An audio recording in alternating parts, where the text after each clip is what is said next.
Hey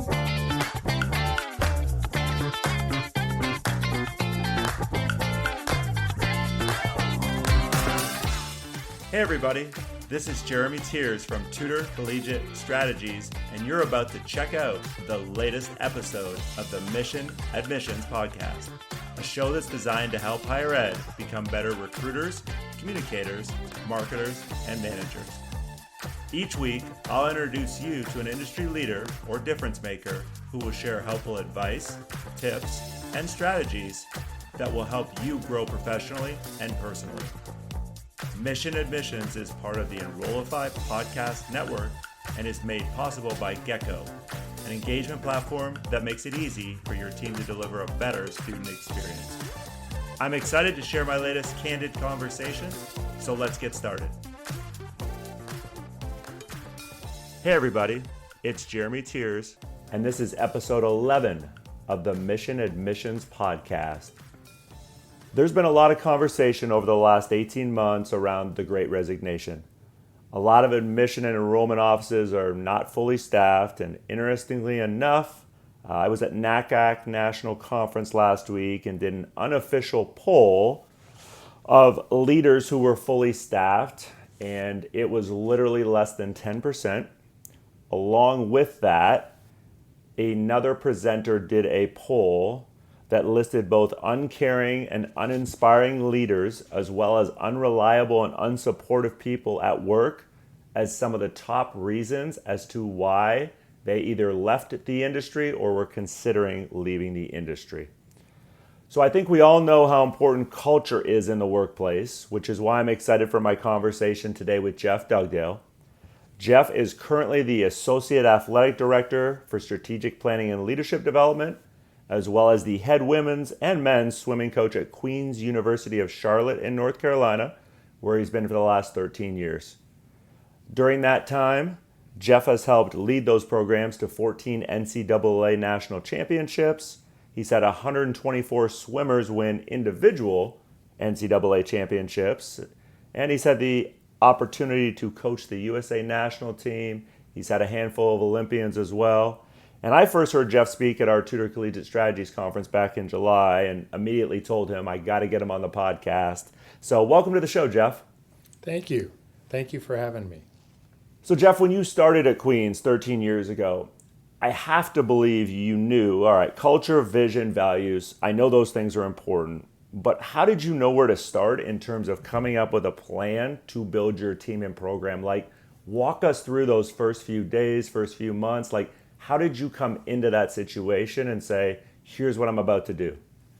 Yeah, because we were starting something from fresh, we had to build something big enough that it would be exciting and that it would be challenging, and we would have to be held accountable, and it would have to be put on paper so that we wouldn't vary from that.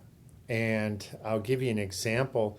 Is that when we started to recruit and to present to our administration what we wanted to do, the administration was very accepting, because it's as almost in every press conference, they've heard every coach say they want to win, right? So, and they will be here till they retire. They want to win, and this is the best place since sliced bread.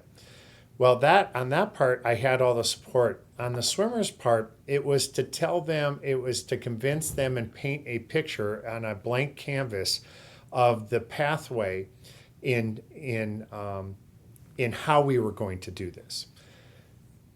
It was at that moment when I was coming up with the plan, it was very easy for me to say, I think we can win in 5 years.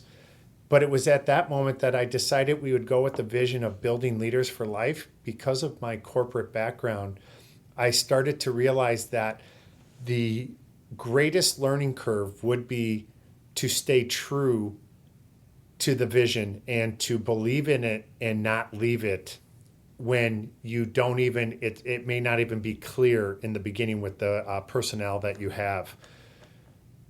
That was measured for me when we won our first championship in 2015, when one of my athletes, all the seniors got a chance to talk at the banquet after the meet. And one of them stood up and said, the thing I remember most, and you would think they would say the national championship that just finished, is the first day we arrived on campus and Coach Dugdale said, develop the growth mindset of winning a national championship. We will do so in your senior year. And he said we went back to our room and had a party and celebrated that there were more people coming to the campus that could help us win a championship. When it was really, I was talking to them and they later realized they were the ones who won the national championship, but they had zero clue. But where they were developed and built as leaders was staying true to that even when they couldn't see it. And that's anything in life, I feel, in building leaders for life, is being able to see where you're going and how you'll get there when it's very foggy or rainy or the bad days. Yeah, and you hit on, plan, picture, vision there.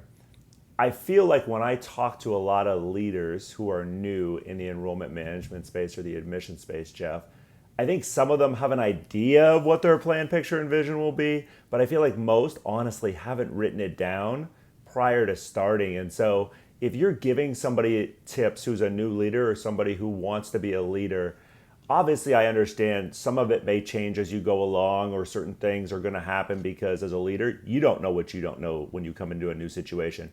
But what tips would you give somebody as to, hey, like you've got to have some of this on paper if you're truly going to articulate, as you said, that vision to your staff, or if you're a coach, your team? Yeah, no, great question. The thing I say is too many people get hung up on reality. And reality is just what today is. And what happens is you've got to dream big enough and you have to be scared enough by your vision that if you're writing it down and you map the plan to get there, you can pivot, you can be fluid. But what happens is that if you get focused on reality, you'll never dream big enough. So it's almost like a resume. If there's 10 qualities and you wait until you have 9 of the 10, you're overqualified. So what happens is you've got to be thinking of your vision as you only have one of those 10, but you're going to work hard to get to there. Now, here's what people, I feel, get hung up on. The reality and what they consider failure if they don't get to that. They've never been taught that there is no failure in dreaming big, that even if you don't achieve that, you will be better and ahead of everyone else if you are moving in that direction. But if all you're doing is focusing on what you can do within reality, you're letting the world dictate to you, and you'll be. This is where I think the quiet quitting is coming from, is because it has become micro versus macro. And if you can't focus on the bigger picture and direct it, it's very similar. I'll use my other example, and it shouldn't be any different in whatever office you're in, admissions or on the pool deck or anywhere. If you want to make the Olympic Games, your main goal should not be making the Olympic Games. Your main goal should be winning a medal, and making the Olympic Games is part of winning that medal.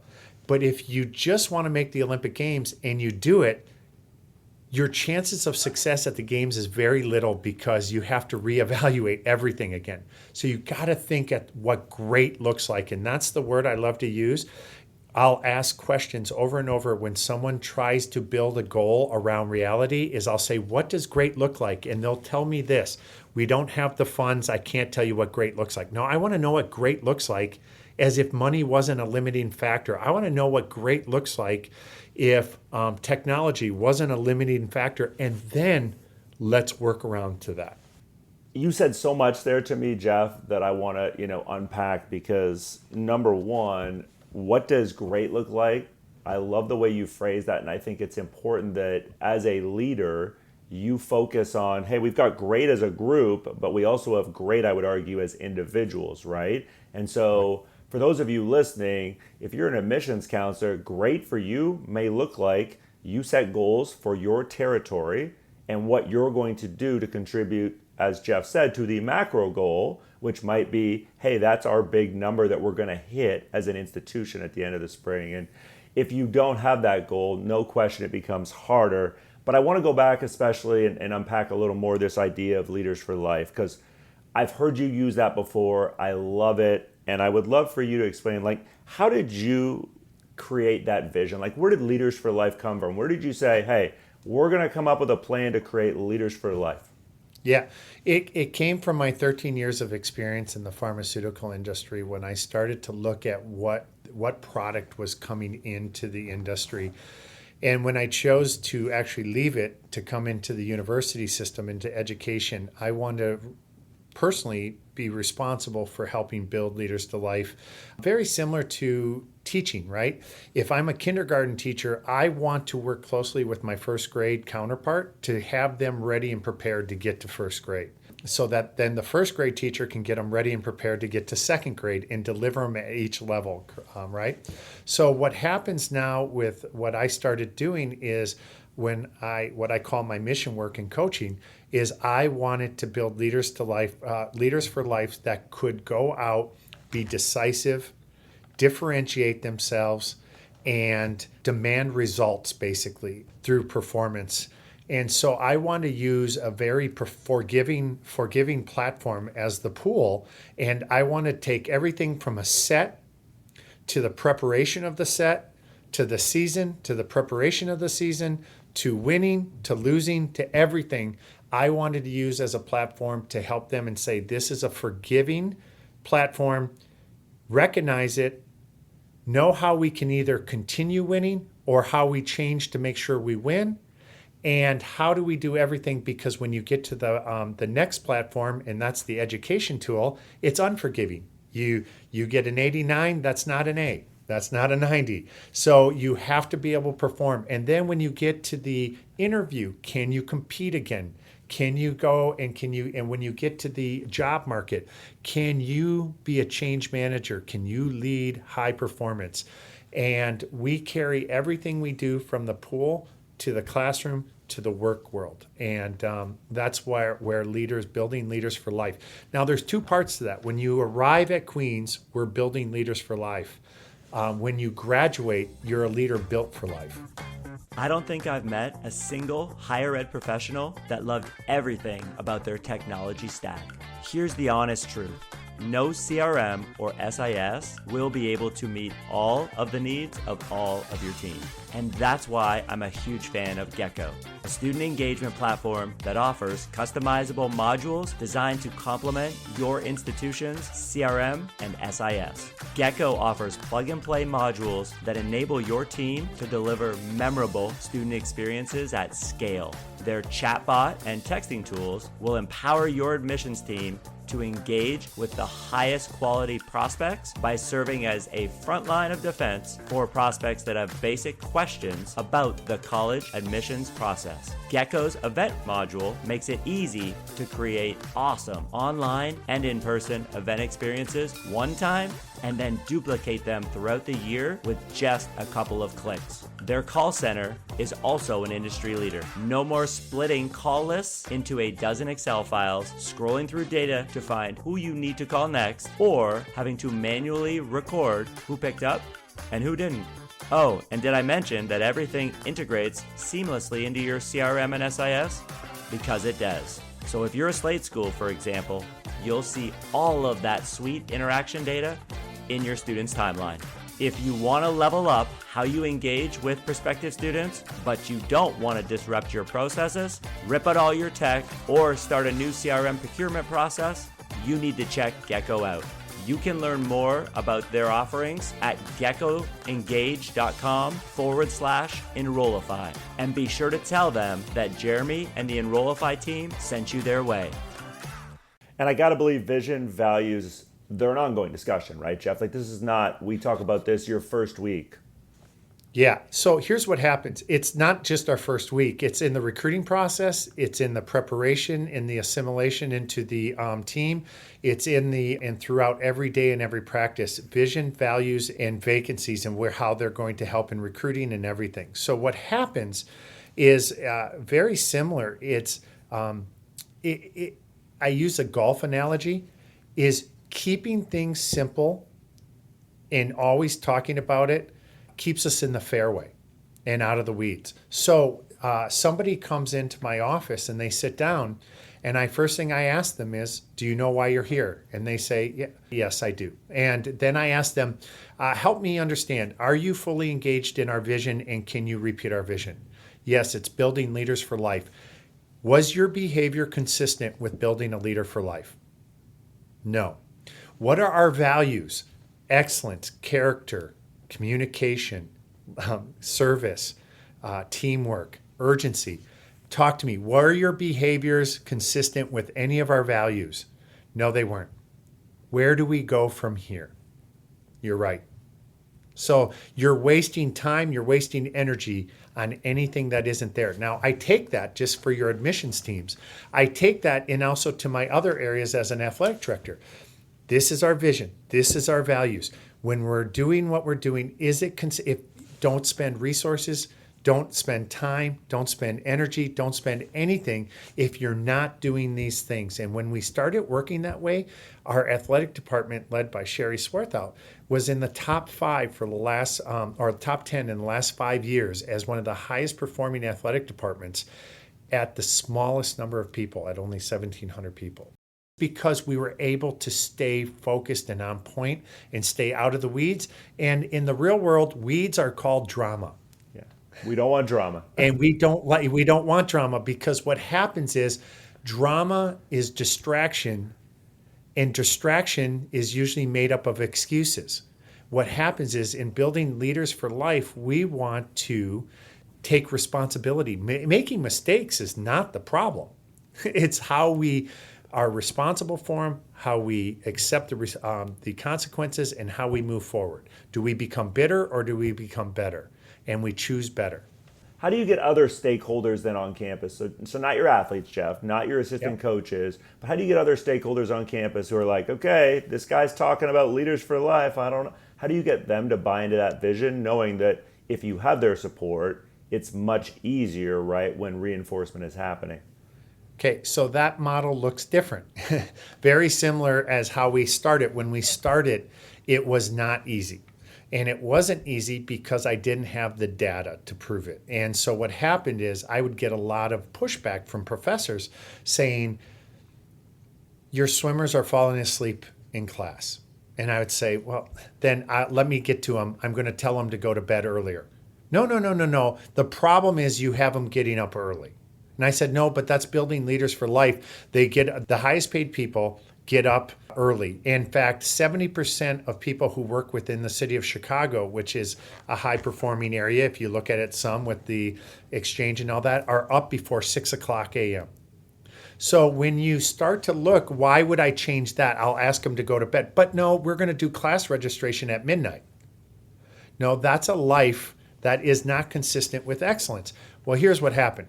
Where that scale started to change is when they started to see the performance in the classroom. And our women start to have a grade point average of 3.8. Our men starting to have a grade point average of 3.6.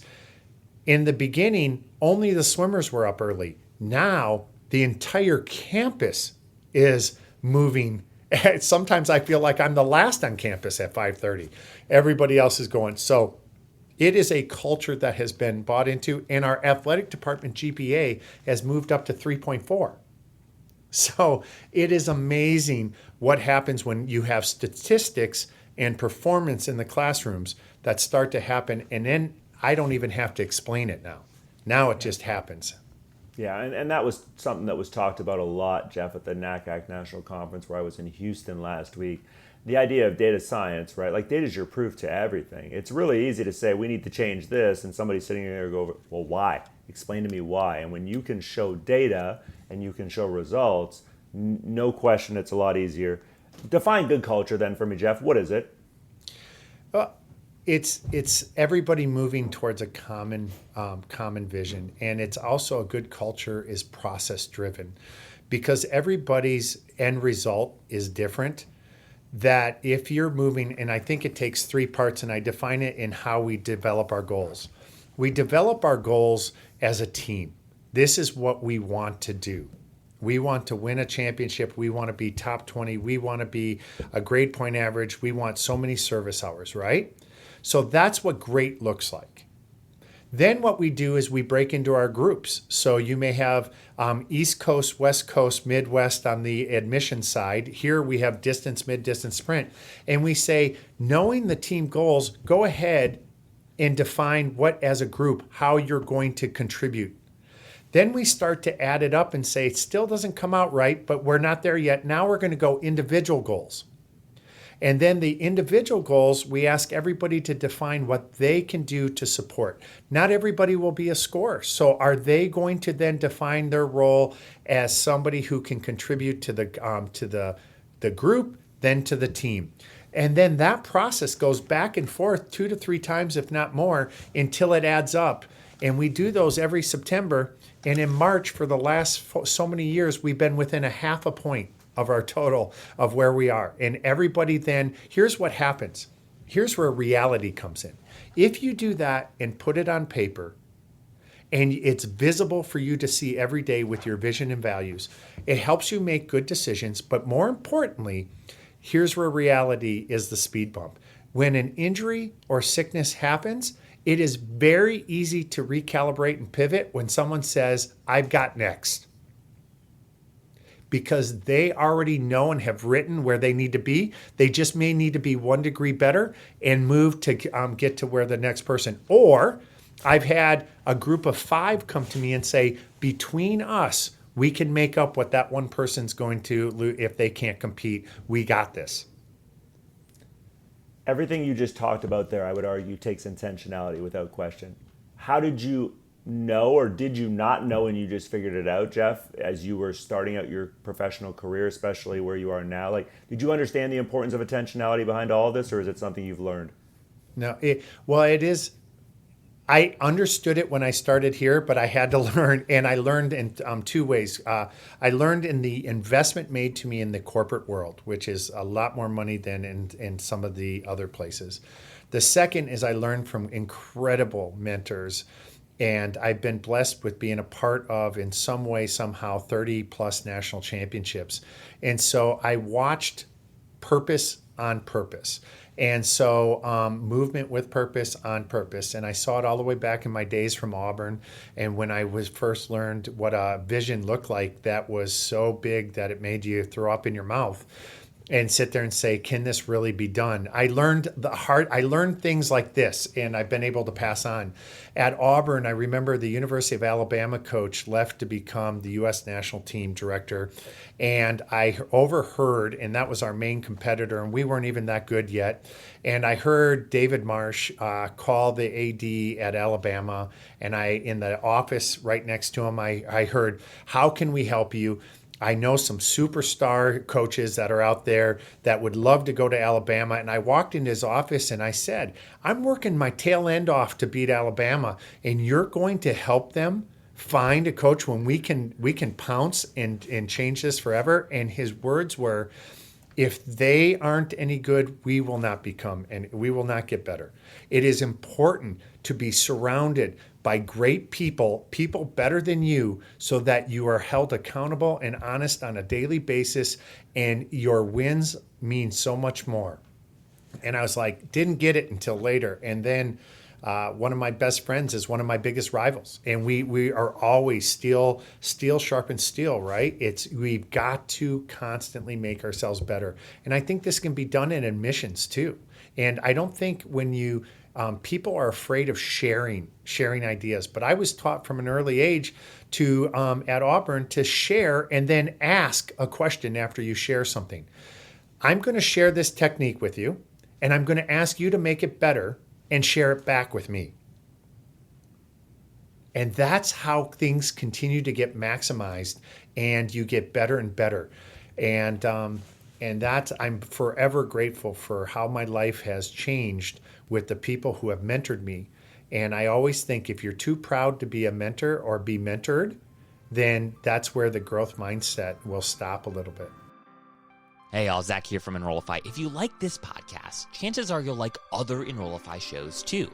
Our podcast network is growing by the month, and we've got a plethora of marketing, admissions, and higher ed technology shows that are jam-packed with stories, ideas, and frameworks that are all designed to empower you to become a better higher ed professional. Our shows feature a selection of the industry's best as your hosts. Learn from Mickey Baines, Jeremy Tears, Jaime Hunt, Corynn Myers, Jaime Gleason, and many, many more. You can learn more about the Enrollify Podcast Network at podcasts.enrollify.org. Our shows help higher ed marketers and admissions professionals find their next big idea. Find yours at podcasts.enrollify.org. I tell people all the time, Jeff, and I love everything you said. There's so much good value. You are who you surround yourself with. I mean, if you're around a lot of positive people, if you're around a lot of high energy people, if you're around people who have a vision, a goal, and they're willing to share it, that motivates you and you tend to mimic their actions. And conversely, if you're around a lot of negative people, right, that are destructive, you end up, unfortunately, taking on some of that behavior too. So I definitely want to come back to that. But before we move on, I do want to, you talked a lot about values earlier and you listed them off. I have to believe, tell me if I'm right or wrong, your team was a part of creating those values, meaning it wasn't Jeff walking in and going, all right, our values are A, B, C, D, and E. You guys have no say. Let's just talk. I have to believe. So walk us through, how did you explain, hey, we've got this goal. It's Leaders for Life. Well, here's how we're going to get there. But along the way, right, we have to stay true to these core values. But I want you to be a part of that process. Talk to us about that.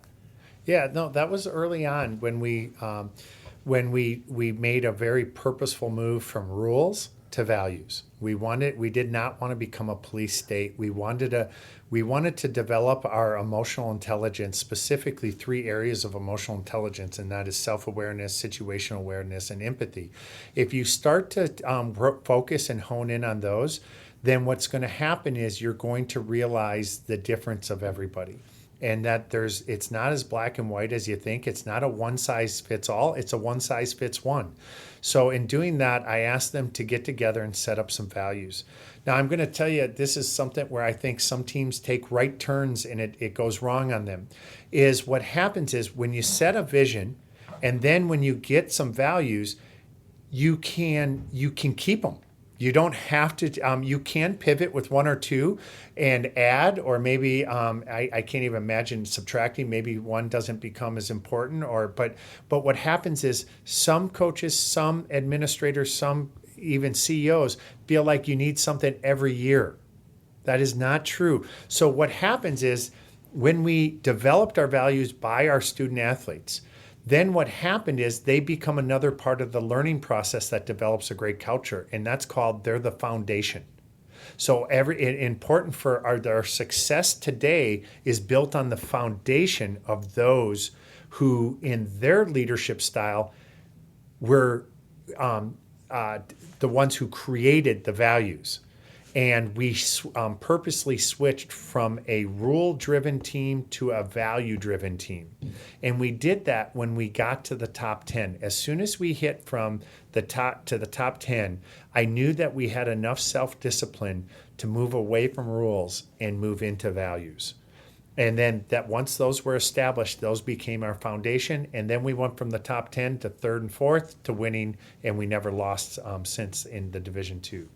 So how do you sustain winning then, Jeff, when you get there? Because to that point, right, I know there's people listening to this who this past cycle, a couple years ago, have been able to bring in and achieve their goals, the size of class they want to their institution. How do you sustain success, and how do you sustain it? Your example obviously is you have student athletes who go on and graduate, you have new student athletes who come in. People listening to this, it's probably more they have staff who may stay, may leave for whatever reason because they have other opportunities, decide they want something else. How do you sustain winning then when you get there and keep true to those values as the, again, staff members or as the people you're leading change? Yeah. Well, sustainable winning comes from consistency and understanding the foundation that was built on. When you spend a week, and that's what we do, it's following a little bit of John Wooden when he taught his players to put on their socks. And the players would say, Coach, we got this. We know this. We want to move on. And then he explained the why. If you don't wear your socks correctly, you'll get blisters. If you get blisters, you can't play. If you can't play, you can't win scoring champion. You can't be the highest scorer. You can't win championships. And so what we do is If you don't understand the responsibility that you have to put of the foundation that has been built in front of you, and understand that because I cannot want it more than you, then what will happen is that you will take the process, you will insult the process, and everything we have is process driven. And what will happen if you insult the process is you will not get the result that you want. And that will be a painful mistake. I'm willing to make it, and it's a great learning, but a better learning is how to follow that process and continue that tradition and find a way, because that is what's going to put you over the top in the real world when you're adulting. Yeah. Now, I will say something that you've mentioned, if I can unpack something, because I have a true belief of why some schools or your percentage that you gave have a issue in admissions. It's not any different than coaching. I found this very closely related. And it's this: the focus is on education, obviously in a university, right?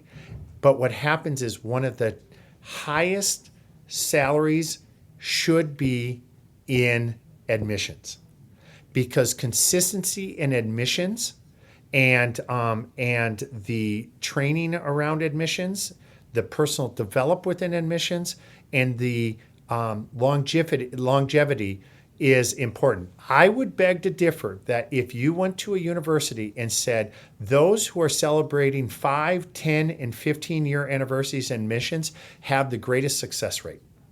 But what most universities do, very similar to coaching, is they put their salaries into the high performance coaching, when that's the easiest job. It's the development of the 12 to 15-year-old where the highest salary should go. And then the senior coach, all they have to do is build strength around it and train them a little bit more.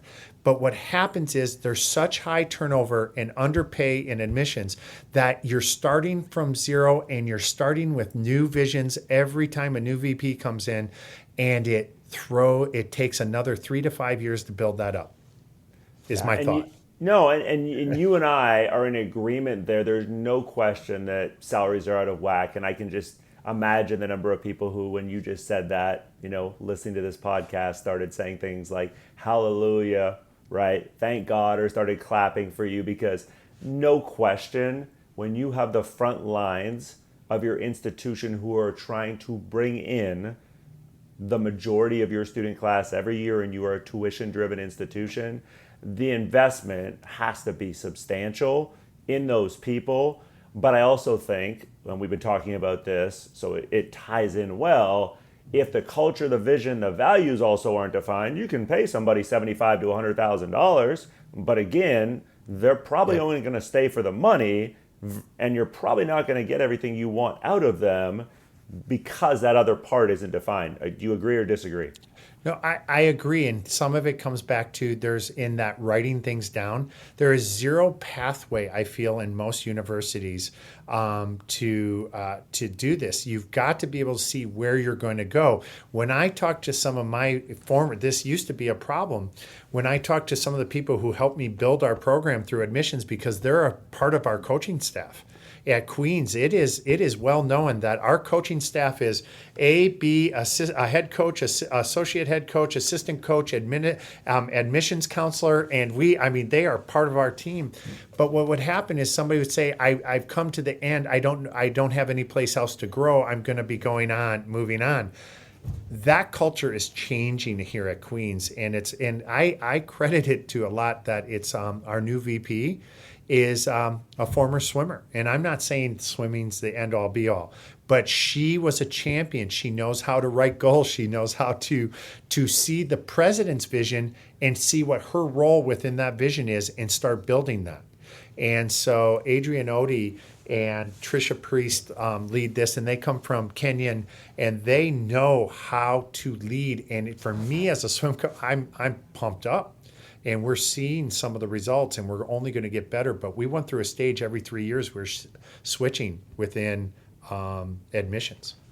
Jeff, you mentioned self-awareness and empathy earlier. Why do you think so many people struggle with those things? Because I'm on the same page as you. I talk about them all the time.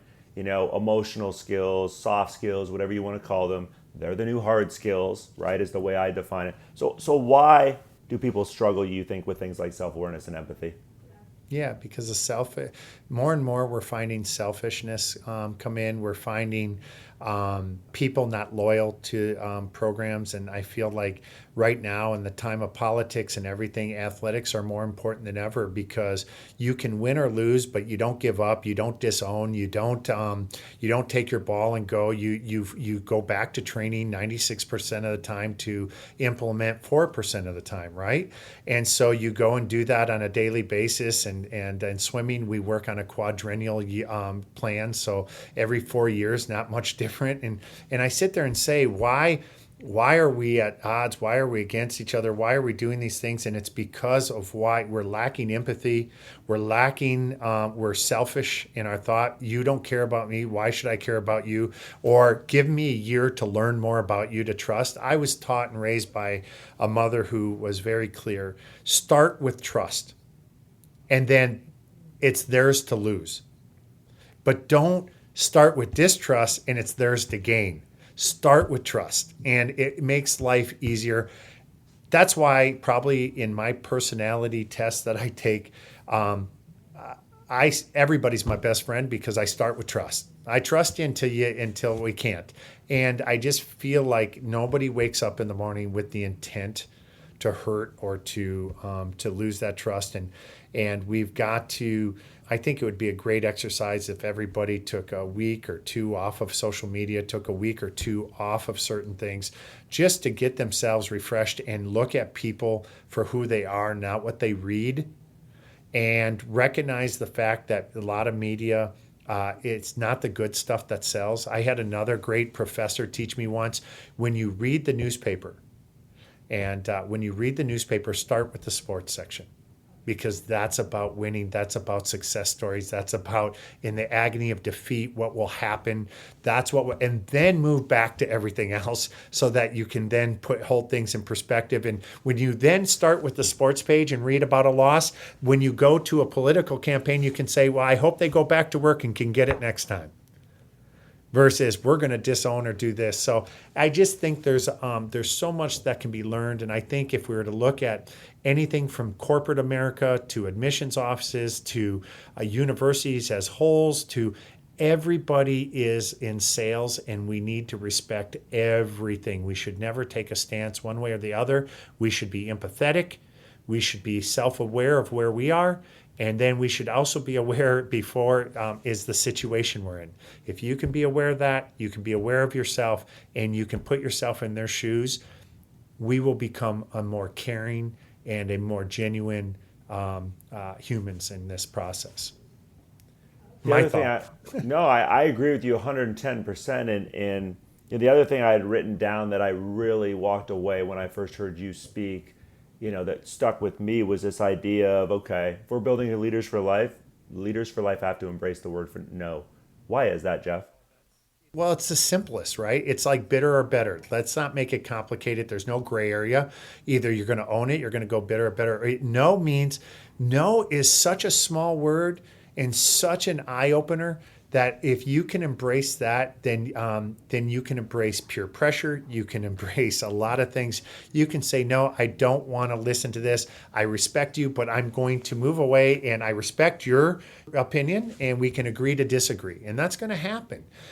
But what happens is, if we don't embrace the word no, then what happens? We feel passionate to fight back. We feel passionate to follow. We feel, and good leaders also know when to follow, but we don't follow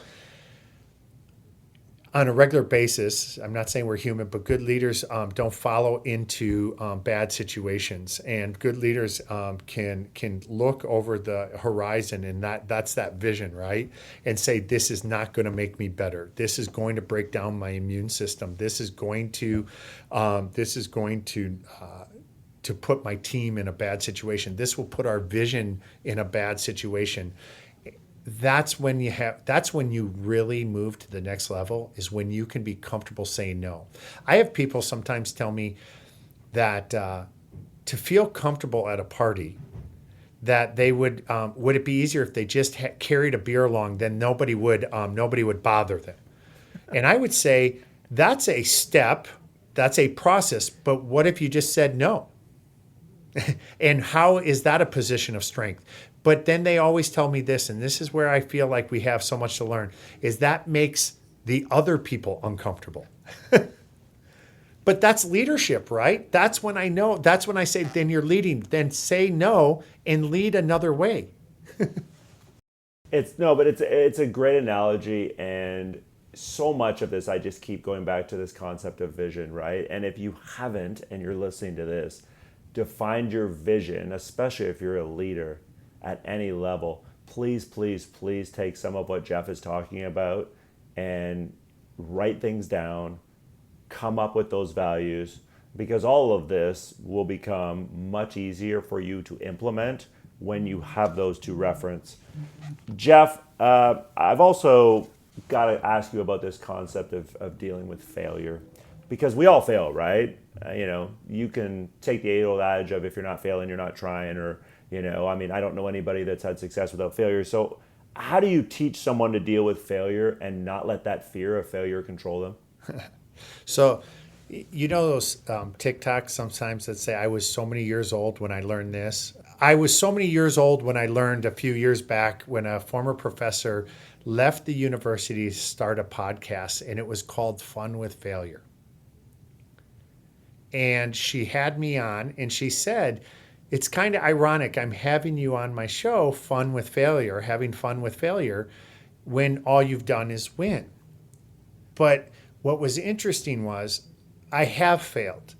I will continue to fail.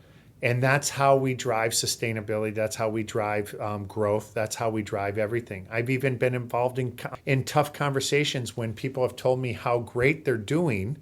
And I ask them why, and they say, because we're succeeding at every level. And I say, you're not even close to the next level. You can't see it, but because you've yet to fail. And but I'm going to circle back here to this is how I've learned to handle it. When somebody comes to me and says, and is upset about failure and asks me, you've never failed, I say I have, but I'm going to say, have fun with failure. Have fun with failure. Know that this failure had a purpose. In building leaders for life, everything we do is with purpose, on purpose, and failure is a purpose to get better. And so we now, it's ironic that you asked, on every Thursday, we have a training set designed to fail. Talk to us about that. What do you mean? It's a set that is written that has a portion to it or a piece to it that is meant for them not to win in it, not to succeed. But what it is it frustrates them at first, and now they know to look at that failure as how they're moving closer to becoming even better. Because I went on the limb not just to give them a trophy on everything, a participation trophy. We set our week up to feel pretty good about yourself, then to fail. And what do you do with that failure? At that point you fail, you have choices. When you have choices, again, you go bitter or you go better, or you make a declaration you're going to do something in the next 15 minutes to leave better than when you came in so that you can get closer to succeeding. But what happens is they also know that if they succeed, I didn't write the set correctly. I'm trying to bring the most potential out of them as possible. So I'm trying to see how close to that limit we can get to, and then move them to the next level over that. But what happens is the shift has come that we failed, but I see improvement. I have more work to do. And I assume you must talk to them, right? So I assume there must be some sort of debrief after the exercise each Thursday. Give us a quick synopsis. So you've given them this. I'm guessing most of the time they fail. What does that debriefing or conversation look like with them after to get them to not, right, just like we talked about there, say, okay, now I'm less, right? I'm getting bitter, I'm not getting better. Yeah, there's actually 2 points. There's also a preparation to the set. And I usually write the set, and it's usually words mean everything, right? I write it big, and I write a lot. And so what I look at is I always say to them, the first lesson in this set that is designed for you to fail is how do you view it, and what mindset do we start from? And it's like, oh my gosh, look at how much there is. And it's like, this is going to be in life when you have deadlines and when you have everything. Can you quickly discern the information and compartmentalize as you need and only use what you need to get one piece at a time done? And usually there's always a puzzle to this, right? They see it as this huge thing, but really it's this. And so when we debrief, the first thing I always say is this: is everybody okay? And that question alone, everybody checks, it's like, yeah. Do you remember before we started the facial expressions and the thought process? Yeah. And here we are at the end. And they're like, oh man, yeah, you're right. And now walk me through what you went through as you started, and when it clicked, this is how I was going to try to get even better, how I was going to move the needle to the next level. And they start to pick out certain points.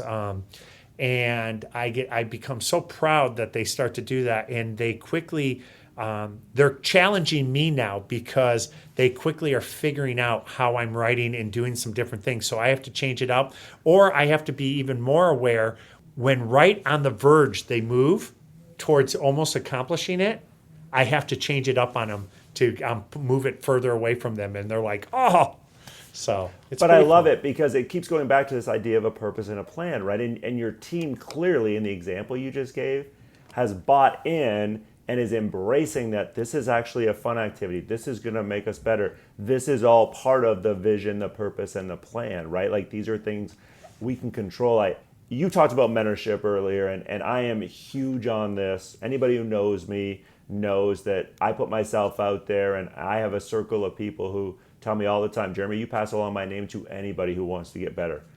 Talk to me about, if I'm looking, and I'm listening to this right now, and I'm looking for a mentor, all right, or another mentor, how do I start the process of figuring out what kind of mentor I need in terms of, is it where do I want to go? What skill set do I need? Like, how do I decide what kind of mentor or mentors would be helpful for me as an individual? Yeah, I always, and one of the things we pride ourselves in building leaders for life is all of our swimmers can come in and ask for mentors. And in the recruiting process, part of recruiting, we talk to them about any situation within the degree process here, we can get you set up with mentors. But I always say it's important to start with 3 mentors. You need one who's very close in age, just slightly above you, that has done it, because that's your reality. And you need one who's a position above where you're striving to get. And you need a third who's 2 positions above. And so what happens is, that's how, when you're talking to them, the conversations are always a little bit different, in the fact that at the highest level, you're asking, what are your expectations on to getting here?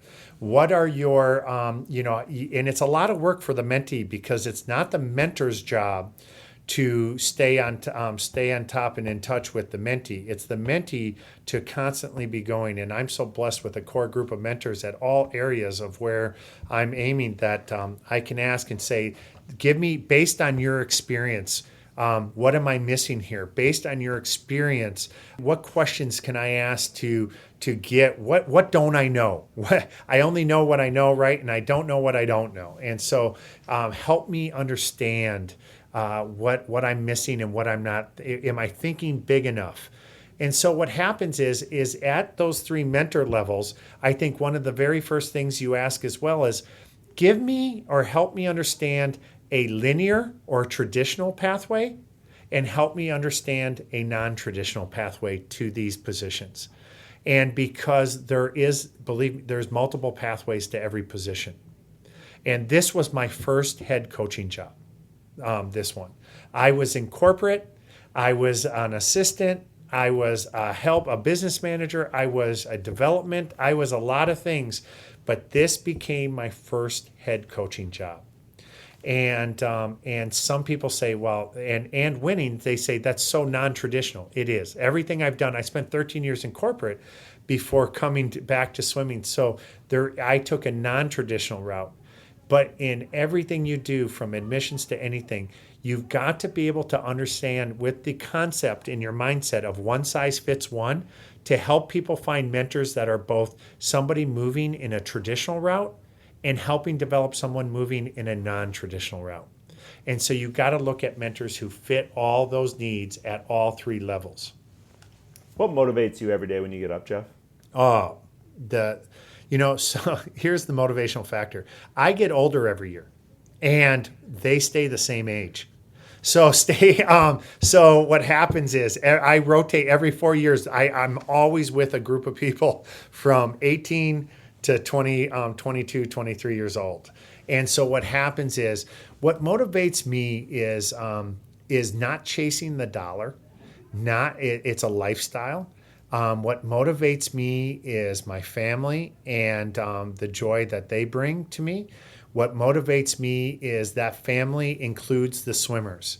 I just got married, and one of we had what we called a small family wedding that was 150 people, and my wife's side had about 30, and we were the rest because she learned about the swimming family.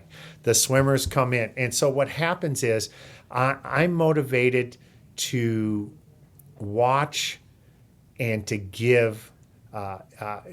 So I'm motivated by the Queen's mantra, not to be served, but to serve others to become the best versions of themselves and watch that happen. Don't go to become a CEO. Work hard to deliver and help others get to where they need to, and you will be recognized as a leader to then be a CEO and lead a whole company. Yeah, it's so important, and I know those of you listening who have listened to other episodes have heard me say this many times, but it bears repeating. You have to have a why. We all need a why. And Jeff, just watch it through his, and mine, ironically, is very similar to his, right? And it doesn't mean you can't be motivated, right, by making more money, or you can't be motivated by some of the things. But there has to be a balance, I would argue, there. Otherwise, it becomes much harder, especially if you're in a position of leadership. Jeff, we've been ending every show doing a couple of fun things. And so the first one I would like to do is ask you a signature question that I've been asking every guest.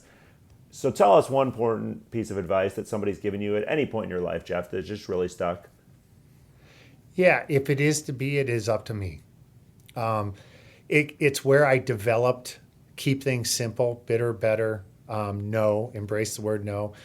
Coach Marsh said to us very beginning, things can get overwhelming in trying to win, and the amount of stuff that comes at you and information. Keep it simple, and it can be defined in 20 words or 20 letters, 10 words. If it is to be, it is up to me. And build, that's the epicenter, and build out from that. Last thing we're going to do is what I call fun rapid fire. I'm just going to give you 5 or 6 things, and I just want some quick answers from you. You ready? Yep. All right, I know you're a foodie. What's your favorite meal to cook? Avocado with poke. Tuna poke or salmon poke. Most beautiful place you've ever traveled to? Ireland. Hardest swimming stroke to teach somebody? Breaststroke. See, I would have thought the butterfly. Shows what I know. Who's the most competitive person you know, Jeff? Ooh, my wife. And what is the most cherished item in your office? Hang on. I have so many, but here. This is one of my swimmers. When he graduated from the Naval Academy, he gave me his wings when he went in, and they mean the world to me, especially because I know his journey and what he overcame in failure and how he ended up going and now becoming a very successful pilot. Yeah, and for those of you that are listening and can't see that, Jeff held up a pair of gold wings, from a former athlete. I love it. There's so much good stuff I think that people will walk away with today. Jeff, if people do want to get a hold of you and just try to bounce some things off of you regarding culture or anything else we talked about or didn't talk about today, what's the best way to get a hold of you? Yeah, write me via email, call me. My email is dugdalej@queens.edu, and that's Dugdale, J as in Jeff, at queens.edu, or call me 704-307-1599. Text me, call me, whatever you want. I'm accessible. Appreciate your time today and willingness to share, Jeff.